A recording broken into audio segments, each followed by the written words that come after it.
It's BourbonBLog.com live. We are live with Camacho Ambassador George Rami, and he's actually, usually we call it unboxing.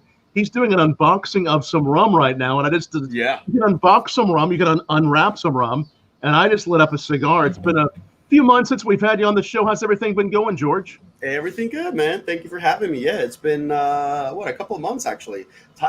Since March, time has flown by so quickly that I just I was noticing the other day. Yeah, it was like sometime in May, June, I believe that that I was live with you. Time flies, man. Time flies. But I'm glad to be here. Well, we've had a lot of fun over the years, George, from Vegas to spending some time with you in Honduras, and this new Camacho. This new Nicaragua cigar, we're going to be trying that. Also, the Liberty. This Camacho, you guys just released, right? Yes, actually, it was last month. We released it. We had everything come in without a problem from Honduras. Due to the circumstances, we were worried that some of the releases were going to be delayed, but that was not the case. We were able to release Camacho Nicaragua, Camacho Liberty. Liberty had come in a little bit earlier, so we were fine. And also for Avo, we were able to release the two cigars, the LE 2020 and the Avo Classic Maduro, which I have to send you some for you to try as well. Very nice. And that's which one? Avo. The new Avo. Excellent. The new Avos, yeah. Excellent. And I have to tell you, so after knowing, of course, intimately the Camacho ABA and the NBA, the whole Camacho throw down I did with Chef David Rose. About a year and a half or so ago. I'm obviously a fan of both of them. That Camacho American Barrel Age, still love that. The NBA, people always say great things about all of your products, but this Nicaragua really took things in a whole new direction, didn't it? The blend, it's very interesting, man. And then this one, usually we like we were talking about just a minute ago. We usually name just in a nutshell, right? We name our cigars, the line of the cigar, by the wrapper. Right, the Connecticut, Corojo, Ecuador, so on and so forth. But on this one, we took focus on the filler that it has from Nicaragua, which is it's about 60% of the composition of the blend, the filler. It's Nicaraguan tobacco from Esteli. So that's what we went that route this time, and then named it Nicaragua because of the filler. So that's the only reason why we did that. It's not the wrapper. It's not from Nicaragua. It was actually an Ecuadorian wrapper. So that's why it's called the Camacho Nicaragua. But the blend, it's a spectacular medium to full bodied, I would say. To me, I mean, well, you smoke quite often too. What would you say this to you in terms of your palate? What's the strength on this one? I get a medium plus on this. I little above medium, some nice spicy notes, especially as it opens up. It gets creamier and creamier, and it just has right away that it's something that's Camacho, but it takes it, I think, in a spicy, kind of chocolatey, spicy note that I've never tried before in a Camacho. I think it's very special. Huh, nice. Yeah, so it does have, so a lot of tobaccos have the similarities, right? That you taste some of the woody notes, cedar and this, and some and actually in this one as well, and it's part of some of the characteristics that the wrapper has, which shares the same wrapper as our Camacho Ecuador, for example. The Camacho Ecuador has those fruity notes to it, some sweetness as well, right? But you have that signature blast of pepper that Camacho is known for. Yeah. And that's some of the when we come out with a new blend, we make sure we fill a gap, right, that we don't have already in the portfolio. So we're trying to kind of move away a little bit from the, oh my God, coming out with new cigars. Then you have 5-6 cigars at the end of the year that you came out with. And it's just, it's a little confusing for the consumer and it's just even for the retailers as well, just to carry everything that we come out with, or any other company comes out with. But so now we're focused on the core, right?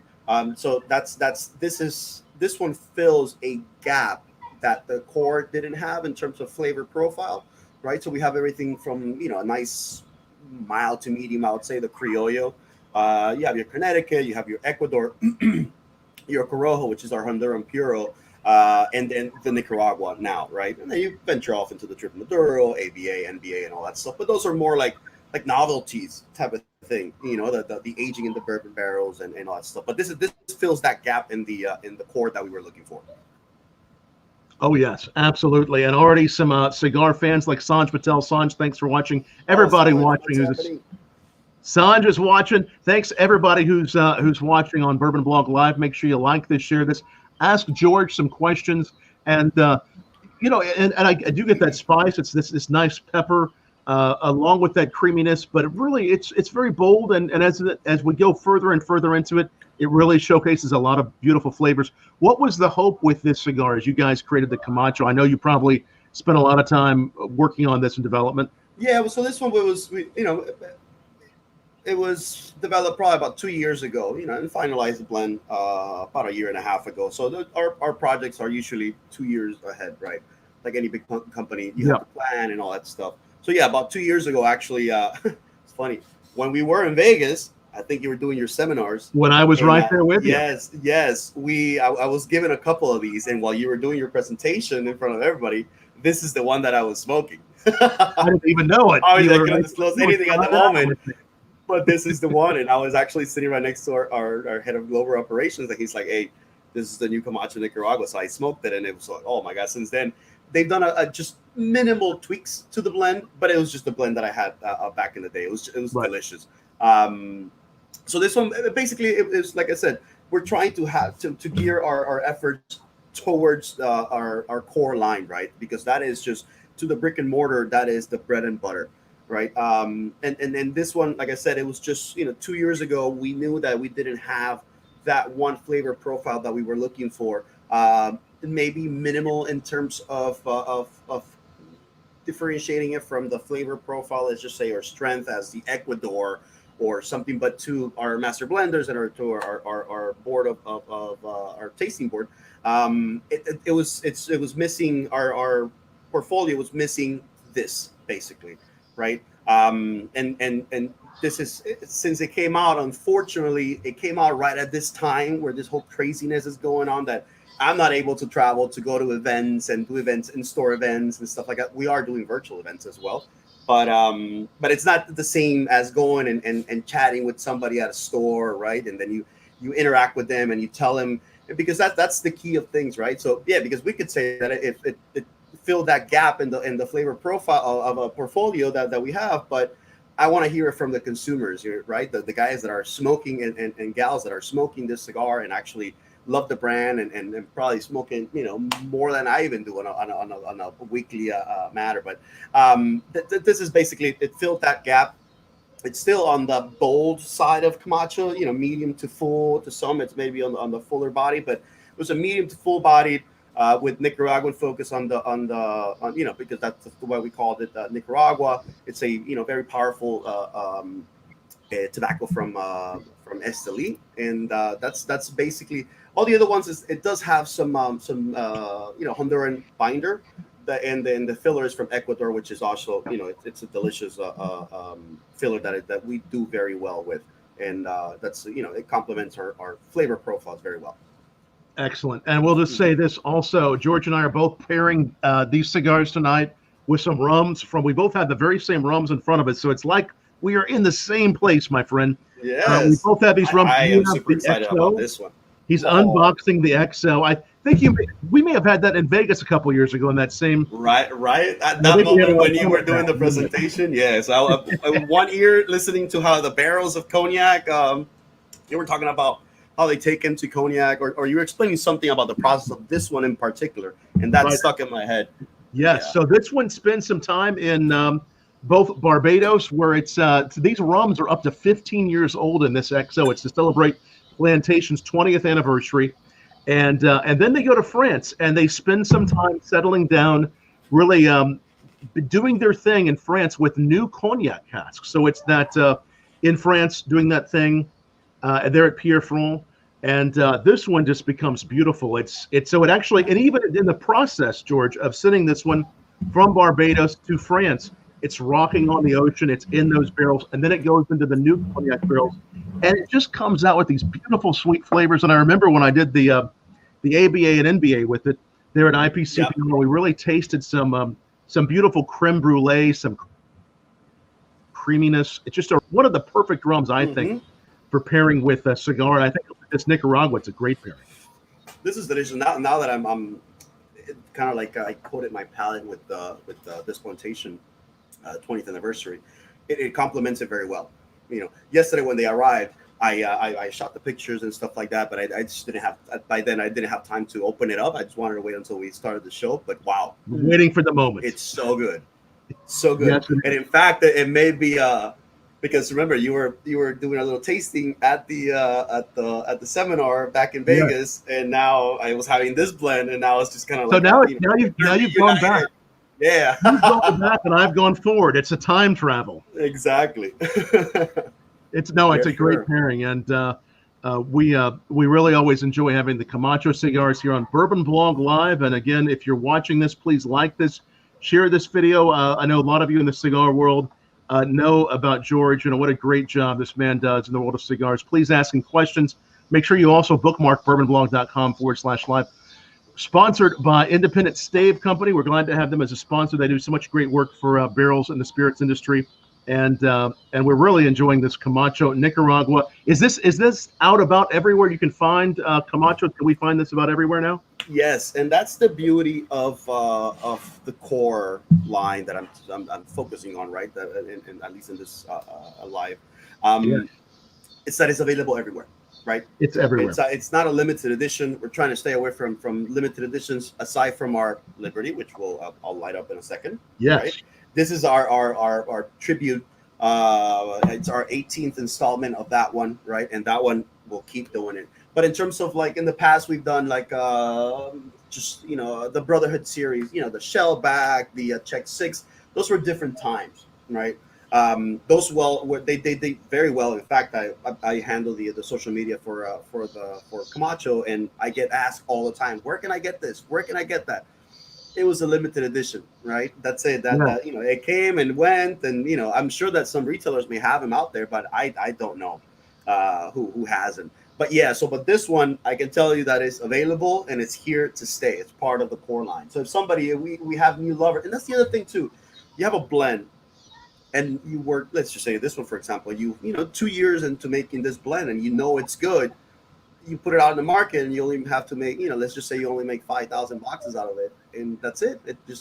If you got somebody hooked on it, that person, it's done. It has to move on to a different one. So no, this one is here to stay.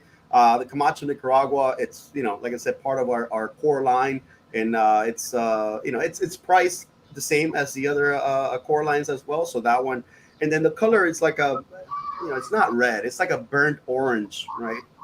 That we in our color palette, but it's not when you photograph it, it's very tough because it tends to get red or kind of like a Connecticut orange, but it's not. It's a burnt orange, very bright.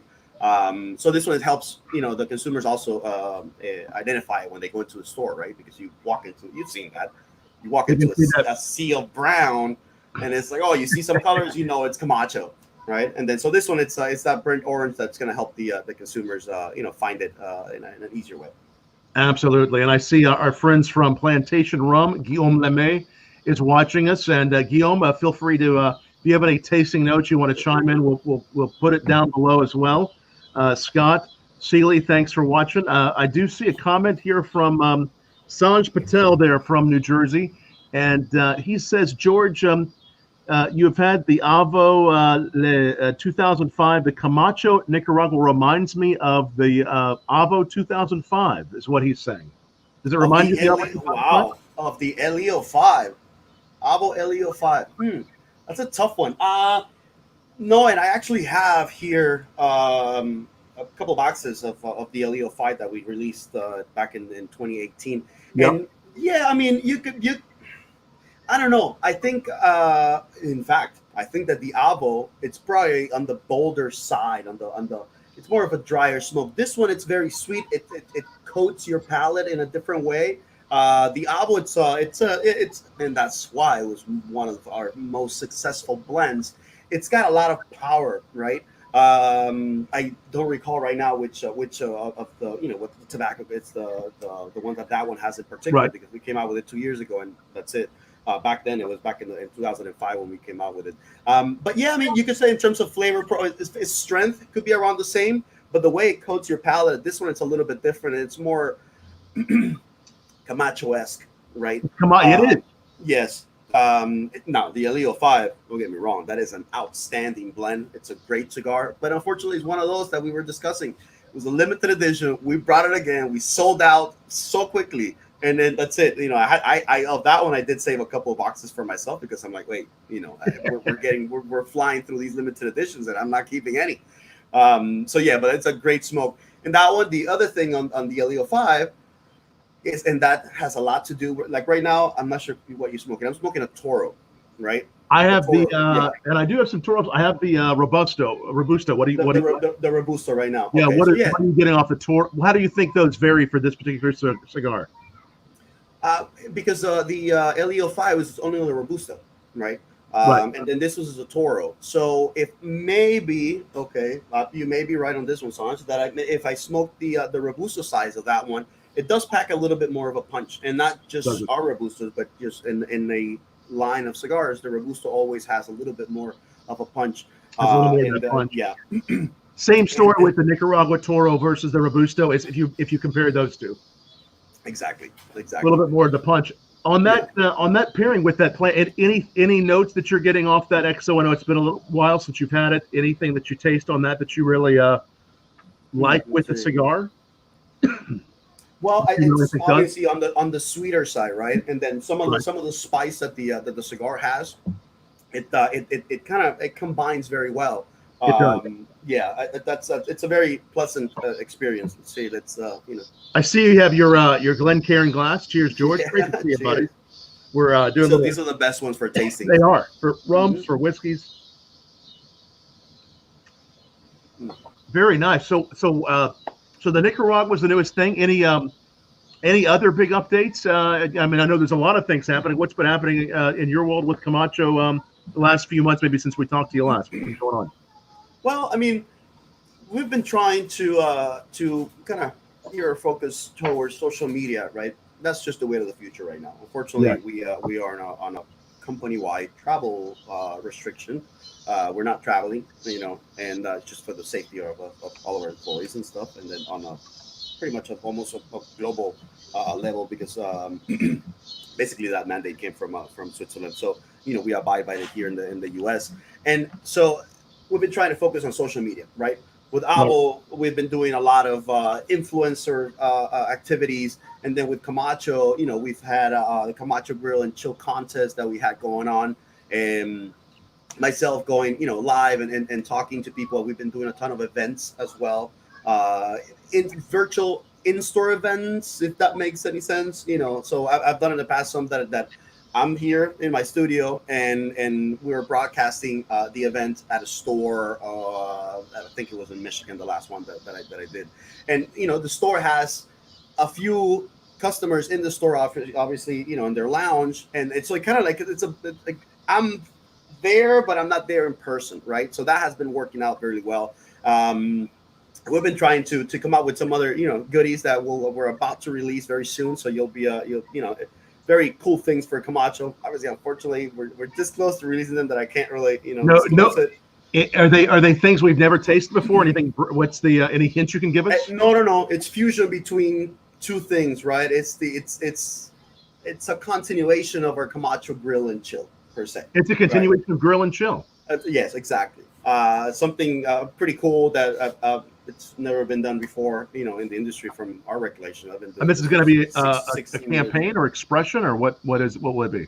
No. It's just a continuation of the campaign, and obviously, you know, so next year we have, you know, already something in the books to launch. So that's this is just kind of like, because we had an abrupt stop. Right. You know, during COVID, so it's like, all right, let's elaborate a new plan, and then, you know, this is just a continuation of the plan. Really fun. And we had you know, our Liberty. This is our 18th installment of the Liberty. Yeah, so this one's a little bit different. This is a beast of a smoke. Usually, the past 18 editions, I think, if I'm not mistaken, 14 or 15 of them have been the traditional 11-18 size for Camacho. But this one, it's a 6x60 box press, right? Very sexy. Obviously, It is very nice. Our bands, Yes. there. This is a great smoke. All right, it's got a Habano wrapper on this one, and some Honduran filler. And the thing about this one, it's that it's not your traditional size, right? So we kind of gambled on this one, going with a 660 box press, but we do so well with our box press series on our core line that we decided to go with this one, and it's been a big hit. This is it just gives you a different smoking experience than your traditional 1118. The 1118 is it's just the size that the Liberties usually have come out in the past, but also next year we do have a little bit of a change in terms of the size as well. It won't be an 1118 and it won't be a 660. That's all I can say. But yeah, so we're trying to innovate in terms of, so if we're gonna have a limited edition, we gotta make it badass, right? We gotta make it Camacho to the most. So that's what we're focusing on nowadays. And in terms of, it's been a whole company-wide thing that we're trying to focus on social media and trying to get to know our consumers a little bit more, right? Because unfortunately, all the retailers had to be closed, and everything that went on, in the past few months has been very tough for us to go out there and engage with the consumers. But with social media nowadays, it's just so easy. It's just so easy. So now that's been the main focus, man. Yeah. And you were actually from your studio, and I love your studio, by the way. You got the mic, you got thank you. Yeah. You got everything set up there to do it live from George Rami headquarters there. Yeah. Coming to us from Thunder Studios. Yeah, that's right. Latin Thunder Studios. Latin Thunder Studios. You're coming to everybody live right now on BourbonBLog, and then you're also going to cigar lounges. They're broadcasting you. What's that been like for you to kind of have that? Obviously, I know you missed the people, but what's it felt like to do that? No, it's great, man. Because obviously, I can't see the consumers, but I know they're there, right? I know they're there because yep. When we're live, there's always a somebody that is connected through the feed and has the consumers is collecting questions from the consumers, and then they go on the feed, and then I answer them. But it's been great, man. It's been very interesting, actually. We do have an AVO program with our virtual events, and I do it with Eric from Cigar Dojo, right? Right. So that's one of them. And then I have another one for Camacho that I do with Cigar Federation. So we're trying to combine not just me telling the consumers like, hey, well, yeah, this cigar tastes like this and that. No, we're trying to elaborate something a little bit different. And it's been great. The turnaround has been great. Great success in that end. And we're just going to continue to elaborate and until things get back to some sort of normalcy, and then we'll tackle both at the same time. But for now, it's just a focus on social, Absolutely. And our buddy Dave Gerton, our good friend, says hello to Latin Thunder and to Tom. Oh, there you go. What's up, Dave? Hello. It's funny. I was going through my videos looking for a picture in particular, and I have that clip that we had right outside of a restaurant, and he started screaming the Latin Thunder in front of the casino. Man, wow, that was crazy. So I remember that moment when I looked at that video. So funny, man. How are you, Dave? Hope you're doing great, man. It's a good time. It's great to have everybody watching. And again, as you're watching, any questions for George about the cigars, ask me questions about rums. We may even pour another one of these here that we have, because we have several to try and to pair. I know. Yeah, lots of good stuff, and it sounds like a lot of great things to come from Camacho, and of course Camp Camacho, I'm sure on a hiatus too. That will probably be back next year, right? So definitely canceled for this year, right? Right. In 2021, as of right now, I believe I have a feeling that it will be postponed, right, to 2022, given the circumstances and the unknown of the situation, not just on our end, the Honduran end as well, right?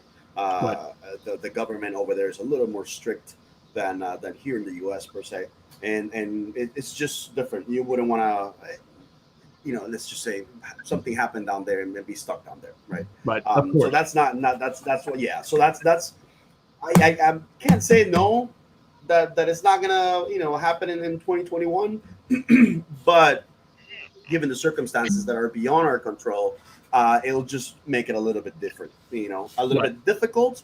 And if it did happen, it'll be a little bit different, right? Right. And then that difference would take away the the essence of the camp itself, right? Of the experience. So at that point, we make the decision: are we really going to have people wear masks when they're in the house, having a good time and Right. stuff like that? No, that's just we would not be able to enforce the social distancing and all that stuff at that point. Might as well just not do it. So that's what's in the works, right? We're trying to abide with everybody, all the regulations and stuff. So yeah, unfortunately this year, man, I'm still like, we had some great things planned for this year. It was going so well, but obviously this happened and it had to be canceled. So we'll try to get back up in the near future. But there's other things that are involving Camp Camacho that are going to be around next year as well. Not going to disclose much of that. I'm just throwing hints out there. Just some new things to try to keep it alive. Some new elements, and I guess I think a lot of people watching probably know Camp. For those that don't know about Camp Camacho, tell us about Camp Camacho. Well, Camp Camacho, it's a well, first of all, it was a trip that had been going on for years, right? For a good 10 years prior to having basically a 10-year hiatus. Yep. And then we brought it back about 3 years ago, I would say. We did a couple, trials before that, but fully established about 3 years ago. So it's a 4-day, 3-night trip down to Honduras where you go and live loud, right? And Tom, with you, we did a little bit different because we had a focus on the campaign and what we were doing and shooting with David and all that stuff. So it was a little bit different, but you got to experience the house and the factory and all that stuff. So this one, it's a little bit different because we I think the most people that we had in one of the trips was about 15 people, right? So that's the perfect, anywhere from 12 to 15 is the perfect number. The perfect number is the perfect number to you can get to know everybody in those 3 to 4 days, and have a great time, right? And and the trip is full of obviously your educational side, which we go. We have some blending seminars where they get to blend their own cigars.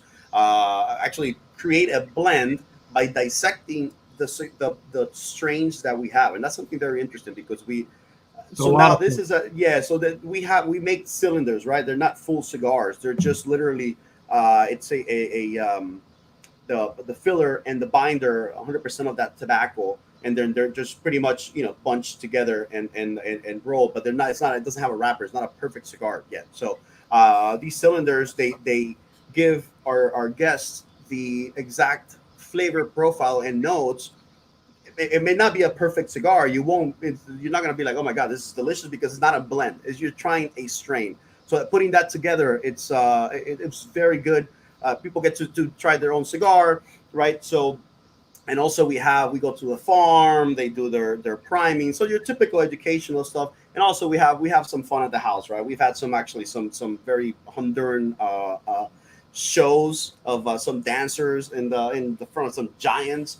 In the front of the house dancing, great. Horseback riding, we actually go and have a little tractor excursion up a mountain and then a hike. So we're trying to incorporate some other elements that to make the trip fun, right? Yeah. And obviously just the relationship building element of it, that is something that obviously we don't control, but we help it happen when they're down there, and everybody that has gone down there has had a tremendous time. It's so amazing. The people that didn't get to go this year are really pissed off. We took care of them with the best that as best as we could,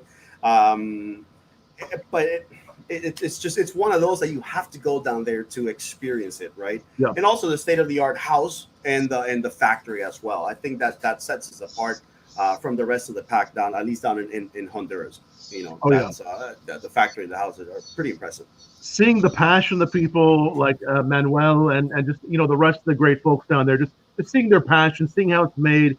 I enjoyed the food.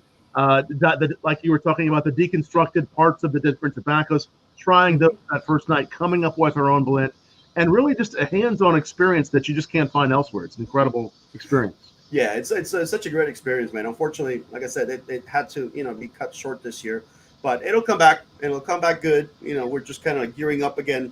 But yeah, that was it's one of my favorite times of the year to go down there and then just to take the people, our guests, and show them around and just see with their eyes, right? When they and I always remember this, remember when we opened the barrels, like when you open the bourbon barrels, Oh or yeah. the rum barrels, and that smell that comes out of it. It's just one of those that you're not gonna get that experience anywhere else unless you're in Honduras or wherever else you go. They're gonna open a barrel, right? You can put that smell in a little wipey or something and send it out. No, so those are the type of things that you get that wow factor, and that is very rewarding for me. Absolutely. As Mike Baca just says, you'll come back stronger than ever. Great to have all these great people watching. Mike says, tell him about the baladeas. Oh, the baleadas. Balea- Oh my God, that's How so do you good. say it again? Baleadas. Baleadas. Baleadas. Baleadas. Baleadas. It's the tortillas with the you remember? I think you ate those. I think I had these, the right? Tortilla that has the refried beans and some and during breakfast you put some eggs and chorizo in there. Oh my God, it's so delicious. Those are so good. I miss those so much. And the refried beans, when they stack them really high. Yeah, no, but you remember the little like a ceramic the wood-fired thing, yes. Exactly, yeah. And then you just with the chips you eat the refried beans. Those are so good. It's so good. You throw some cheese on that. I've never had any wood-fired smoke that influences cuisine in that way, George. Oh my God, yeah, and it's something very typical of Honduras. It's crazy.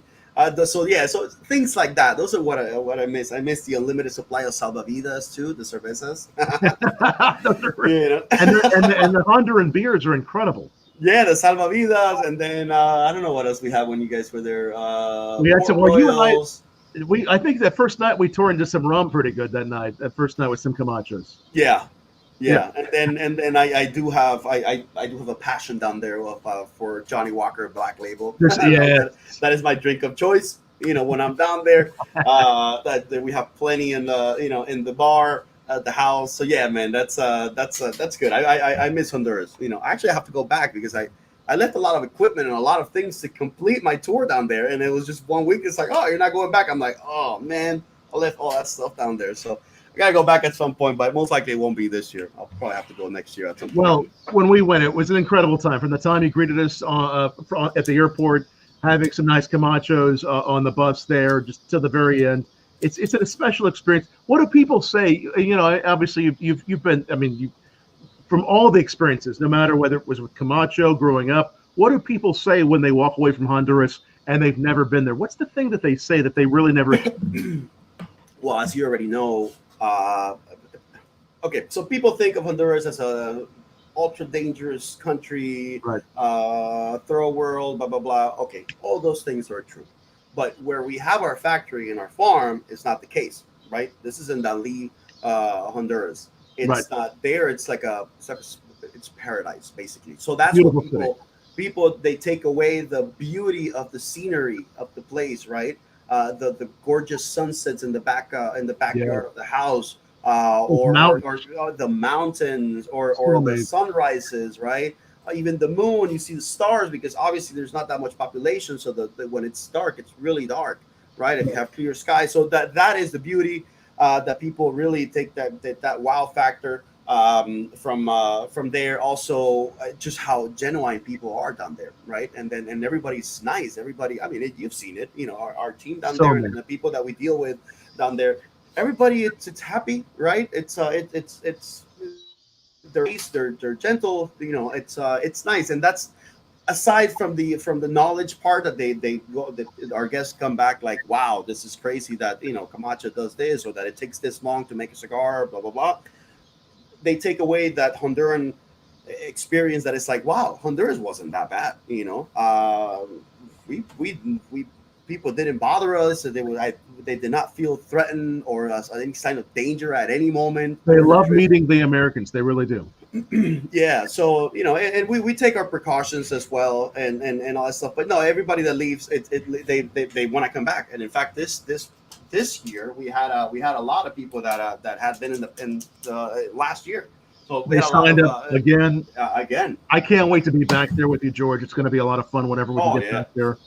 It'll be very exciting, and appreciate Mike and all the other people that are watching, that are commenting down below. And again, if you're just joining us, it's BourbonBLog.com live. It's George Rami, ambassador for Camacho Cigars, one of my favorite guys in the industry, and it's such a pleasure to be trying some of these new cigars with you as we go through some plantation rums. And you know, for this second pour, I know you have several there in front of you, and we're watching George unbox these. I know you had the XO before.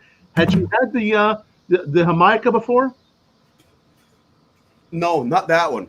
If you have that one, I was reading a little bit about it this morning. I will. It's very interesting. I will recommend that for our next pour. And as you're grabbing that, I'll tell people about it. The origin is from Jamaica.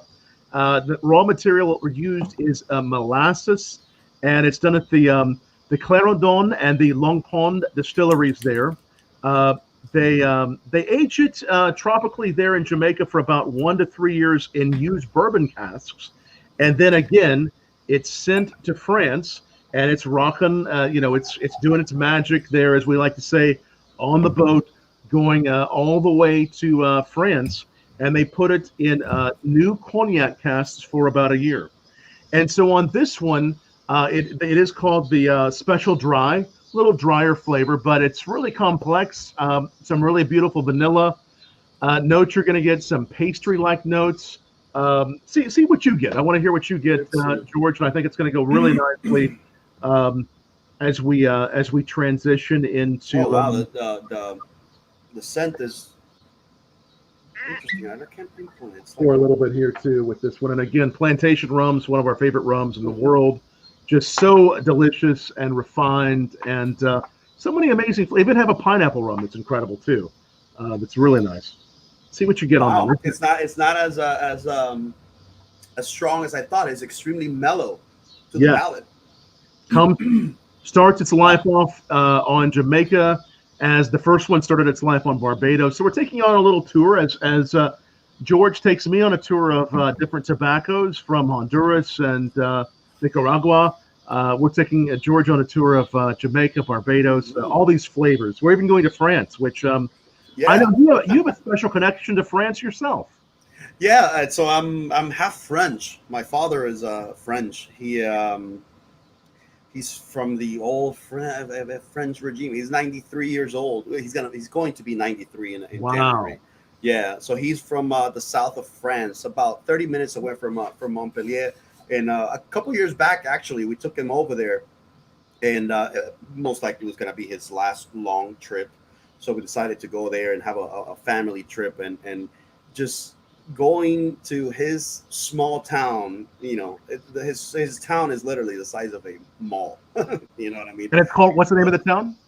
It's a Nézignan-l'Évêque, right? So it's a very small winery. You know, it basically it's a lot of wineries around there, and in fact, I took my drone. I have some drone footage from his house. Him sitting on his old. Actually, no, the house still belonged to the family because my uncle bought it to keep it part of the family. So he was sitting in his balcony where he used to just hang out as a little boy. And I have the drone footage going up, and then I do a little 360, and then you see just wineries all over the place, right? It's outstanding. One of the it's what you see in movies, like the south of France in a small town with like the buildings made out of stones and stuff like that. It's outstanding. So yeah, I'm half French. Unfortunately, my French is not it's not as polished as it should be. Un petit peu. Yeah, I'm a little rough on the edges there. I'm the last one out of 5, so unfortunately they probably my parents probably decided to just be like, hey, Gwen, just go learn it in school. That didn't happen, obviously. But I do have my French passport, so I have I'm half French. But yeah, so that's my connection to France. My father. Absolutely. No, that's cool. That's so being a French company starting off Jamaica, Barbados. Going to France, all this comes full circle. I mean, I think that's kind of the fun part of this year. Yeah. The many flavors, the many places that these the cigars are from, the tobaccos they're from. How do you think that and that's really cool that your French heritage Yeah. How do you think that these cigars really speak the language of that culture? I mean, I know that when we saw that, we really got an idea. But as we smoke these, whether it's the ABA or the Nicaragua, or as we're about to have the Liberty, how do you think Yeah, already. do you think these really speak the language of the cigars enjoyed in that culture? In in is that you broke up for a second there? Oh, I think how do the cigars Camacho has? How do they really speak the language and the culture? How do they translate that? I mean, I think that's one of the cool things about smoking these is we feel like we're there. How do you feel like you're there? How does that flavor come through from the grain to the tobacco? Well, it's okay. So it's a long process, right? It can take up to 5 years and then in this tobacco in particular, even longer, right? It takes up to 5 years to for our crop to shop basically from the seedlings all the way to get shipped out to the retailers, right? And throughout that period of time, you have it's about 170 process and steps that you go through to accomplish our blends, right? Even probably longer for the Liberty series, for example. But since it's a handmade product, man, it's usually you can see the result of having, for lack of a better explanation, happy rollers and bunchers, right? So they do these with their hands, and these are people that this is their culture, right? For Temple and Ali, that's the culture that they grew up with, and then this translates to their craftsmanship, which is rolling the cigars, right? And right. I think that has a lot to do with what's going on with the morale at a company level, in Honduras, for example. That it's just it translates to a outstanding quality and consistency, as you can see on the cigars, right? This yeah. For a good inch or so. So yeah, it's a handmade product that it's made by these craftsmen that they have them ingrained in their culture, that that's to make almost perfect cigars basically. Yes, and that's really the quest on Camacho. The Camacho Liberty, I know you mentioned it earlier briefly. We talked about the Liberty series. What is the Liberty series, and what particular tobaccos, and how old are these? I'm on this one now too with you. This is really nice. Yeah, so this one's got a Habano Ecuadorian wrapper on this one. You have some Corojo on the binder, and then the filler. It's a combination between Dominican and Honduran Corojo as well. Corojo from different primings, different years. I'm not quite sure what year of harvest we use these from, but you remember Patty. Yes. She's the one that puts these blends together along with the team, but she's the one the master blender that's behind the quality and consistency of the blends that will be used in these cigars, and she does a great job. She does an outstanding job at putting these blends together. So this is I'm sure that this is some of her her pride and joy Corojo that she saves down in Honduras for the Liberties, because those are the ones that she's been with the company for almost 26 years, wow, if I'm not wrong. Yeah, she was awesome. I really enjoyed meeting her. And she's seen and has been part of the creation of all the Liberties, for that matter, right? Yeah, so I think we should get a little more credit to Patty when it comes to the crafting of the recipes for the blends, right? It's slightly older tobacco that they've held back for a little while for this particular blend. Mm-hmm. Very nice. Just to keep the uniqueness of it, and also to give the consumer a different experience that you get by aging tobacco, right? That does taste a little bit different. It does, and when you create a recipe and you put everything together, just the result is just this exceptional flavor experience that you only get by maturing the tobacco, right, and resting, right, and aging it and stuff like that. And yeah, so basically on there's also the price point on the Liberty, right? The price point is a little bit higher than your regular Camachos.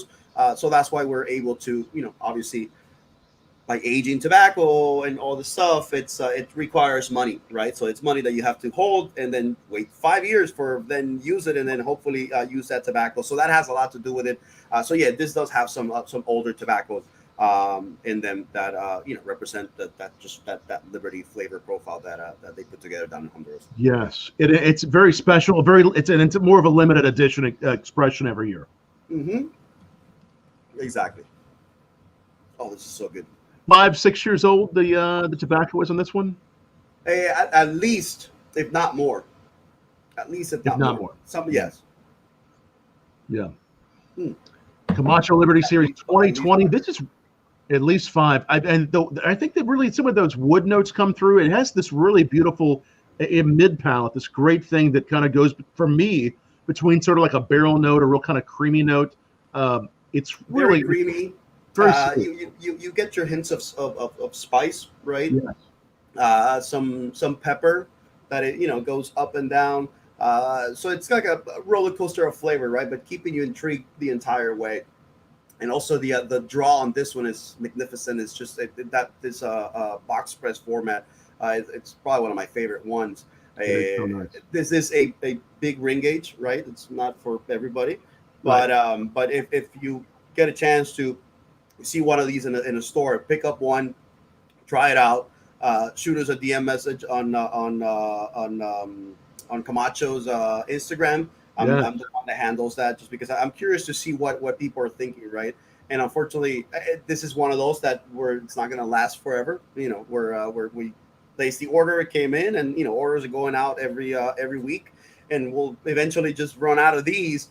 But it's a blend that there's collectors out there that have all of the Liberties, right? I've had some people send me pictures of on Instagram about that they have all the Liberties. I don't have all of them. I have about 6-7 of them now. So I'm very far from having the entire collection, which is it's 18 if I'm not wrong. But yeah, this is just a tremendous cigar, man. You try those sometimes side by side? Do you try the Liberties to kind of see how it's evolved? Do you ever do that, or with any of the cigars you do for limited editions? Not really, because I try to keep my boxes sealed. Right. And then you just go back then go back and enjoy it. But once if I'm open up that box, I'm gonna smoke probably the entire box, right, or give it away or something like that. Yeah. So it's more of a nostalgia thing, right?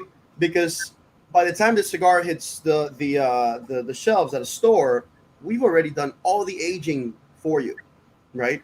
All the 5 years, 6 years, 7 years of whatever tobacco, we did all that. The cigar is perfect to smoke. It's not that you have to get it and then age it for another 3, 4, 5 years. You do that as a kind of like a snob type of thing, right? You age your tobacco, but the cigar is ready to go. Especially a cigar of this caliber, which is the Liberty 2020. It doesn't need any aging. It's ready to go. Now they do come in the coffins. So the other thing is, if you want to humidify it or a little bit more, that's a different story. Yes. You can put him in your humidor and let him breathe for a good a month or 6 months or whatever it is. Some people may consider that some aging time as well, but there's a difference. The tobacco is ready to go now, since it comes in the coffins, and it doesn't matter, right? If it's the first box that came in the first container, that one is ready to go, right? But then the other ones, you want to, they are well humidified, but they need maybe you want to let them breathe a little bit. That is up to the consumer. But these for the most part, all of our cigars don't require any aging that is required, right? It's more of a choice, but they're ready to go. We've done all the aging for the cigars back in Honduras. And for the Liberty, being a little bit more limited, people can find those sometimes at their local cigar shop or lounge, but they may have to go online. Where would they find the Liberty? The Liberty, man, it's something that it goes back to, obviously, the footprint of the box, right? I don't know if you can see it. It's back there. It's a big box, right? Yep, has the eagle on it. Yeah, it's a big box. So if you have a small store that has a small humidor, they'll order one box as a novelty closer to 4th of July, in hopes of selling out quickly, because it's a big box, and that's the only downside of things if you want to say that there is one, is just the size of the box, right? Sometimes they're like, oh my God, I can have 2 boxes of Connecticut when I can have 1 Liberty. And that's the only problem. But yes, for the most part, it is one of the limited editions for Camacho that, every year it flies out. And we tried, and then we time it right around 4th of July as well, intentionally, because it's pretty much representing the birth of America. And it's very Americana. It's a great celebration. And, so that's we try to do that, so to help the stores not get stuck with that big box, right? And it's usually the case, basically it's number 18. So if it wasn't working, then we wouldn't be doing it. You're doing a great job with the Liberties, and I see our friend Barbara Penman is joining us from Honduras watching. She put a little watching. Thanks for watching, Barbara, and thanks to all who are watching tonight. And we're pairing the Liberty with the Jamaica from Jamaica. More of those apricot flavors. I'm getting some of that nice, almost. Well, what are we getting here? I'm getting some of that kind of a sugary apple note against that creaminess. Yes, yes. A lot of apple, very, very sugary, sweet, right? It's it's complementing it very well. And now this one, what do you think? I think this one, it's around the same flavor profile in terms of strength, basically same strength as the Nicaragua. I think it's pretty close. I think it's a different flavor, but it has that same kind of medium plus on the higher side of medium. But I think this one is tamed, right? A little bit more. Yes, exactly. The Nicaragua is a little wild in terms of flavor. Great experience as well. But this one, and that's why it pairs really well with this one, because like I said at the beginning, with the first tip, it's not as strong as the other one, which, I mean, the other one is just one of my favorite ones. But it goes extremely well with this one. So, great choice in pairing these two.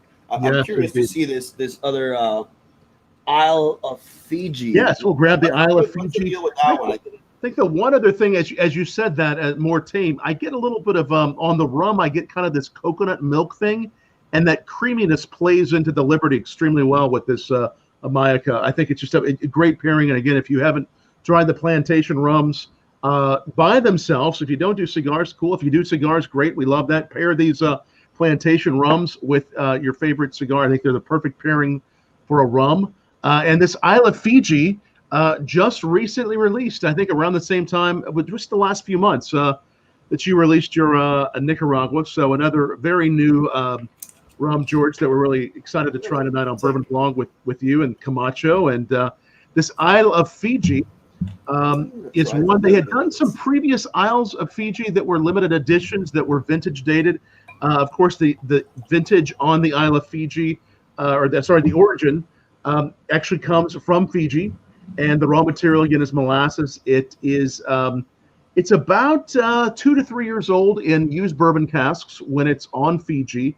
Then it is sent again to France. It's rocking around. It's in that boat. It's seeing the sea, and then it gets to France in cognac, and they put it for 1 year in Ferron cask, the new cognac casks, not used cognac casks. These are brand new cognac casks, toasted as they would actually age the Pierre Ferron cognac, and then it comes out really interesting. I think you're going to like this one a lot. Yeah, it's totally different experience, but again, great. I love the band on this one, right? And but obviously evident that we love colors, right? Oh, absolutely, yeah. Camacho, so I see colors and it's like, oh my god, of color. You got a bird on there. You got some flowers. Yeah. It feels like we're already there, and we love transporting with everyone with flavor. As you all are watching, tell us down below. Tell us where you're watching from. And maybe what you're having a sip of or what you're smoking tonight. Tell us down below. We love that you guys are watching us here on BourbonBLog Live with George, Rami, and Camacho. And we're going to try this Isle of Fiji here with George. Wow.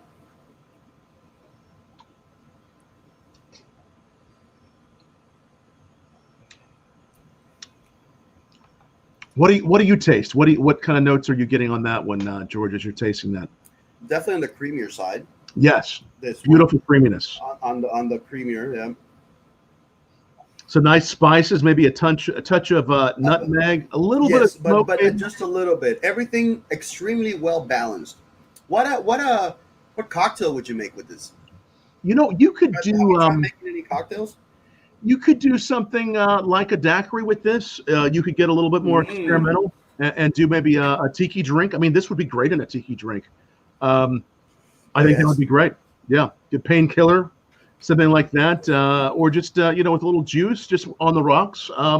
There's this nice thing on the end of this one too that has this kind of fudgy, candy note to it. Yes, that's what I was looking at.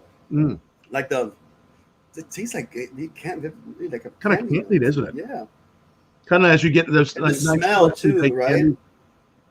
Such a nice taste on the plantation. The Isle of Fiji. Again, there are some older Isle of Fijis, but this one it's just been released and is a permanent extension for Plantation Rum, and it really is such a beautiful rum by itself. Extremely well balanced. Or in a cocktail. I love the direction from Barbados to Jamaica to Fiji. All these islands, just like the cigars, just like the tobaccos, have something special. They have something special. They're giving that in flavor, much like these tobaccos. And with this Liberty, we'll try it with this Liberty. I think it'll do something even newer than it did on the last one. We were talking about quality and construction on this one. Yeah, so it's so beautiful. The way that what is it that, and I know you guys, I mean, I know I've been told this before, but what is it that you all do that's, as far as the process that you go through to make sure that this is such a, the draw on this is so pure and smooth? And yeah, well, I mean, you obviously have to have great tobacco to be able to give the rollers the best material for them to roll, right? Then it comes their part of things, which is putting the tobacco together. But we make sure that since the moment we plant the seedlings onto the ground, we take care of those babies all the way to the curing barn, which that's pre-industry.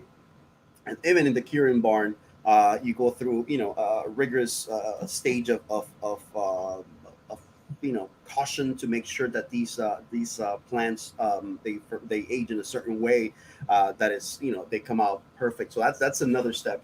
And then they go to the our factory, right, where they go through conditioning, the fermenting, and then aging up in the second floor in the vault, which you remember that. And then it goes to the rollers, right? And then that's where the construction of it, now that they are given great tobacco to roll a cigar with, it's going back to, I was telling, these are handmade, right? So they have practice. They are amazing at what they do, and then they put it together. Now, once that happens, they're not all perfect all the time, but it's our quality and control stations within the rolling floor that deny the ones that do not make it to up to our standards, right? And I see the table every time that I go, and there's very few that go back, right? After going through probably one or two stages of quality and control, very few go back, just because it's the whole operation works, right? But it's the quality and control that we have that is very rigorous, right? We are not scared of if something is not up to standard to either destroy it, or if it's a wrapper issue, we can fix it up. But if it's a draw issue with if the cigar is underfilled or overfilled, and it just feels a little soft in certain areas and stuff like that, that is something that will never go through our quality control, and it's sent back either to if it's an underfill or overfill issue, that cigar is destroyed, right? There's no way of fixing that. It's the bunch and it's already rolled. But if it's a wrapper issue or something like that is not up to standard, that it doesn't have a beautiful facade to it, we send it back. So it's quality and control that helps us make these amazing cigars. All a wonderful draw from the Toro size, the Robusto, this box press. What do you like about the box press? The way that the draw happens. I mean, because I know you guys do quite a few with the box press. What do you like about it? I don't know. It's the feel to it. It's not that the cigar has less tobacco, than the others to obtain the shape. No, it's not the case. But there's something about the box press that throughout the edges of, I guess, the box press shape, right? There's an increase in airflow that the draw on these, and not just in this one in particular, but any of our box press. You know, Right. we have the BXP series on the Robusta, on the Corojo, Connecticut, and Ecuador that are doing that just do just fine, and they give you that same effect. It's just that easy draw with the right amount of resistance, so that you don't think that you're smoking air. But I like that, and also there's something about a box press, the shape that I like to hold it in my hand. I don't know. It has you can feel that. It is the way you can feel it, touch it. Little something different, and again, it's several lines that you do. That you do it on the Connecticut, you do it on a variety of them, right? Yeah, correct. And now this Liberty, And which now is the Liberty series. the first time in 18 years that we changed that we did a box press like this one. So this is the first Liberty in 18 years it's been the box press. Yeah.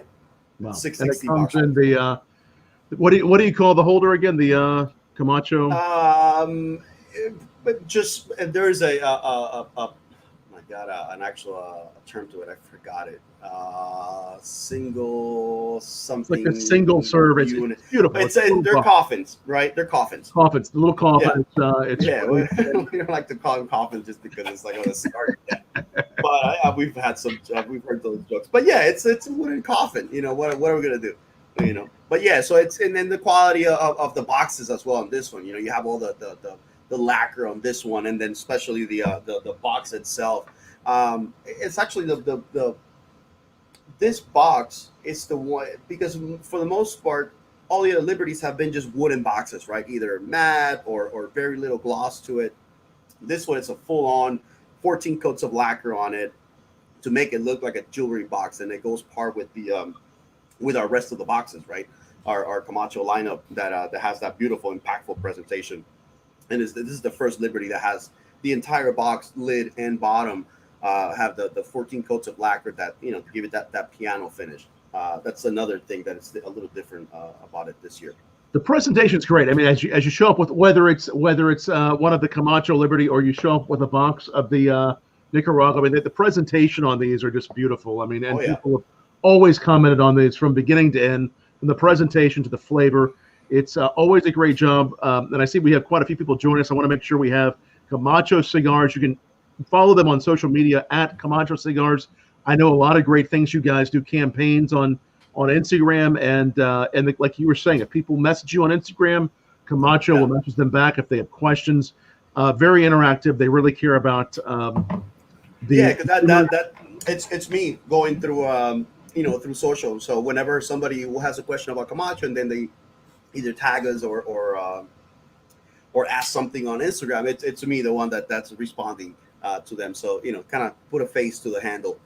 Yes, this is the man. So I mean, it's fun to hear from those people. The face of the handle. The face of the handle, rather than the handle of the face. It's the face of the handle. George Rami, Camacho Cigars Ambassador. We really appreciate you, and I think a lot of people that are Camacho fans are watching, but also for those that maybe haven't tried Camacho or maybe thinking about trying it, what is it about Camacho that really stands apart in the world of cigars that people come up, step away having their first Camacho say to you? What do they say to you about Camacho?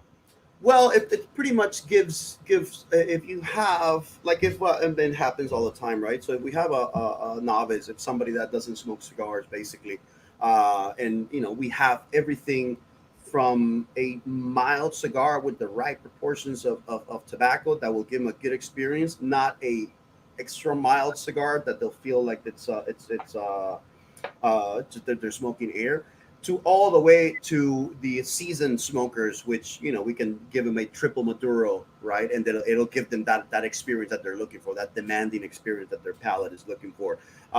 Pretty much everything we cover, our flavor, portfolio. It's pretty broad in terms of what we offer, but basically it's the use of our original Corojo and just that Camacho flavor profile, pepper spiciness that is very Camacho-esque, and then that it's added to every, so we have Corojo is part of every one of our cigars, our original Corojo, and that's what pretty much it's in the DNA of every one of the cigars, right? And just if you want a bold experience, we don't make any mild cigars. We are the makers of the boldest cigars in the world. That's what our mission is. And just the experience, man. Having a great quality premium cigar at an affordable price, because Camacho is not an expensive brand, right? Even though we're part of the family with Davidoff and Avo and all that stuff. Which Avo is slightly a little bit more expensive than Camacho, but Camacho it's our workhorse, man, and the experience that we give with our blends, it's we feel it, and it's good. It's rewarding. We're doing a great job. We have a great team down in Honduras, and just that pretty much and the Camp Camacho thing just puts everything together, right? From what we create in terms of blends, goes out to the public. And then you can put a face to those cigars, which is either myself and the team down in Honduras when we go down for Camp Camacho. It's all very rewarding. So that's in a nutshell, man. It's just Camacho, live loud. It's part of the experience, and just that the flavor profile that we have, that it's somewhat unique to our brand. Absolutely, my friend. It's live loud. It's bold. It's really some complex flavors, and like you were saying. Such an amazing cigar. The price point, it's all something that people everywhere enjoy. And we have another friend join us. Carlos Escalona is saying hello to George and me. So it's good to see you. You met Carlos. I have, yeah. Yeah, you've met Carlos. He's our ASM down in Miami. Yes. Look at him. So many good people from the Camacho and Davidoff family joining us for this pairing with Camacho. And again, the one we're on now is the Isle of Fiji. And again, with this pairing with the Liberty, George, I'm getting some really nice, I think those spices, that nutmeg, kind of that almost crispy spice in the rum is really accentuating the cigar and really bringing out some of those nice spices and that creaminess in the cigar. This is really almost kind of a holiday-esque pairing to a degree. Yeah. I mean, nobody even knows what month we're in anymore, so it's kind of a holiday of sorts. Just a really good, relaxed pairing. We also paired the Jamaica, the Jamaican-made plantation, with this one. And again, beautiful flavors, the apple, some of those nice white grapes. And the first one we started on, the Plantation XO, that creme brulee against that Nicaragua, that spice. Incredible. Two cigars. Yeah, so that one, I could probably add just a cube of ice. Yes. On the XO. Yes, to open it up a little bit more. This one, XO. Just like this, neat. By itself is amazing. This Fiji is delicious, just like that, neat. Wow. Great by itself. This is a true tasting experience. And I agree that XO, a little bit of ice with the cigar, kind of to cool you off. Exactly. Will really help. Bring up some more of those sweet flavors. Mm-hmm. You're probably asked this quite a bit. I mean, people ask me your favorite bourbon, your favorite Camacho. Do you have a favorite time of day that you would do these, or occasion that you would have either the Nicaragua or Liberty with, as far as being a favorite kind of go-to for that thing? It depends, man. I'm very bold when it comes to picking my cigars. The first cigar of the day. I'm not scared of starting my day with a Triple Maduro. Now, I did make the slight mistake the other day of jumping on a call with our team in Switzerland and lighting up the Nicaragua, the Grand Churchill, the big one. The big one? The big one. It was probably about 9:30 in the morning. No breakfast, no nothing. Just probably 2 cups. You were just ready for that.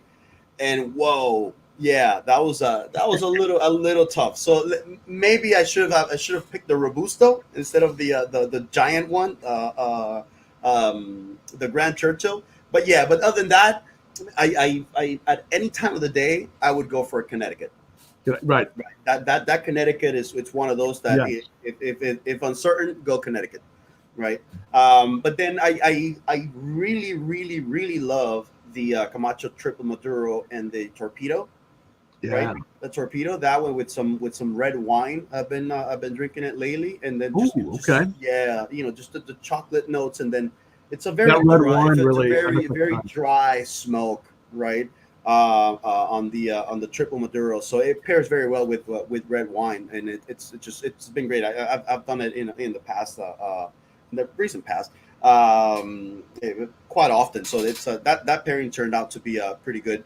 And the other one that is just my go-to, either with my Johnny Walker Black or Bullet Bourbon, which is one of my favorite ones. It's the American Barrel Age. Right? Yeah, the American Barrel Age. Yeah. That Peerless Rye that you sent last time. Wow, yes. What a delicious that Peerless Rye with that spirit. ABA. Wow. And it's good with all that Peerless Rye is one of my favorite whiskeys to have with any cigar. So yeah, and I was showing it to somebody and they said it's quite limited. It's hard. It is. To find. No, we're going to see more and more of it. It's one of those things I'm sure you can find in Florida and you can find it across the country, but it's one of those you have to sometimes look for. But it's out there. It's in a lot of markets in the country, and I agree. As we did the Camacho Throwdown with you, it's one of our favorite whiskeys to pair both with the ABA and the NBA to really accentuate that bourbon characteristic, and then with the NBA really brings up some of those cooler flavors from the rum. Go some beautiful places. Really, both of those. I mean, all of your cigars have so many flavor pairing possibilities and have so many anchor points to the notes in the tobacco, which help to accentuate and complement so many flavors and spirits. That's what I love about these. Yeah, and then they're all our cigars are different, right? So if you smoke them side by side, you will, pretty much automatically taste of the differences in terms of the blend, right? And that's the idea of it. So we have different flavor profiles in this portfolio that it just kind of we covered, the palate requests basically, right? Or palate needs in terms of on the bolder side, right? If you're looking for something on the milder side, then it just the Connecticut would be our Criollo or Connecticut would be our mildest ones, but still. Even the Connecticut, I like to call it Connecticut, a Connecticut with balls, right? Because even though it has a nice Connecticut wrapper on it, the binder and the filler, it's powerful enough to where it'll give you a good experience while giving you that creamy, sweet, a mild flavor profile that some people are looking for, especially in the morning. And those distillery editions too. Those distillery editions, very special. For the spirits world. So the distillery, yeah. So that's the same. Those are the same blends as the core, respectively. So we have the Connecticut, the Ecuador, and then the Corojo. We just add Pennsylvania broadleaf, which is a strong, just a small part of it in the filler. That is a stronger tobacco, and that's to give it a different dimension. But the key there is that every one of those has a Corojo, a original Corojo component. That is aged in the barrels for 6 months, right? Yes. When we did ABA and NBA, those were 5 months. This Corojo, it's aged for 6 months, so that it highlights a little bit more than in the ABA and NBA, and that just gives a nuance of flavor to those blends that are just loved by hundreds of thousands of people around the globe. So that's just a novelty, right? And then we age that Corojo, that one leaf of the filler, in bourbon barrels, right? And give it that punch of the whiskey. It's exactly, yeah. It's just the devil's cut at its best. I love putting my head in that barrel because we got that tobacco, that bourbon. Seeing you all agitated for several weeks, the months. Yeah, it's that note that where we were in Honduras with you, just. That whole aroma was powerful, so it's a powerful experience. Exactly, man. It's one of those that you have to be there, smell it, not taste it, smell it to actually see to know what we're talking about. It's just such an experience. Absolutely, and we'll definitely look forward to getting back to Camp Camacho and hopefully see you in Florida. Maybe when things are better, hopefully we'll see you there in Florida at Davidoff. I'm here in Tampa, man. Lounges. I'm here in Tampa. Whatever you want, whatever you're in town, by all means. It would be great. And Camacho Cigars, follow them on Instagram. Again, it's such a pleasure to have my good friend George Rami from Camacho Cigars and Davidoff join us on BourbonBLog Live. Make sure you're following BourbonBLog Live, and we will have this video up permanently on wherever you're watching. If you have any questions on whiskey or rum or anything, drop me a line at tom@bourbonblog.com. We're going to actually be posting some new things about tastings at home that I'll be hosting soon, so be watching for those. We're going to be doing some tastings at home with me aside from this, and also this audio will be up. One more link for you. If you're not already following our podcast channel, follow our podcast channel at anchor.fm/BourbonBlog. We're going to have this interview, which I've so enjoyed, conversation and exploration with George Rami of Camacho up on Anchor FM Bourbon Blog. Be listening for that. That way you can have a cigar and listen to it. And George, such a great pleasure to see you, my friend. We'll look forward to having you back here on Bourbon Blog Live. Thanks for taking some time. Whenever you want. Thank you, buddy. Thanks for taking some time to chat with us and try some great rums tonight, some great cigars.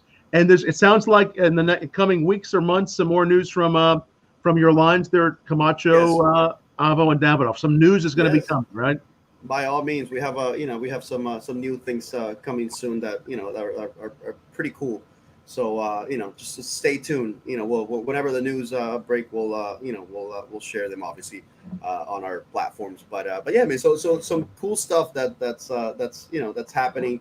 And again, everything with the thought of engaging with our consumers through social media, right? And that's where our efforts are gearing towards that, because we want to get to know our people, right? And just kind of get the communication with them, solidify it basically, right, through our social media platform. So, and I think it's very important for the consumers to see who represents the brand, right? So I think that's the main focus. So you'll see, pretty cool. Well, George, you do a great job for the industry representing Camacho, and just for the cigar industry. Your passion, your knowledge, what you bring to this, your talent. Well done, my friend. Thank you very much, my man. You do the same for your industry. It's and I see you're everywhere. You've been doing, and I told you this last time. You've been doing a great job lately, man. Much appreciated. Thank you for having me, and congratulations of how you've tackled this whole situation, and you've been online every day for the past I don't know how many months now. So congratulations. You've been doing great as well.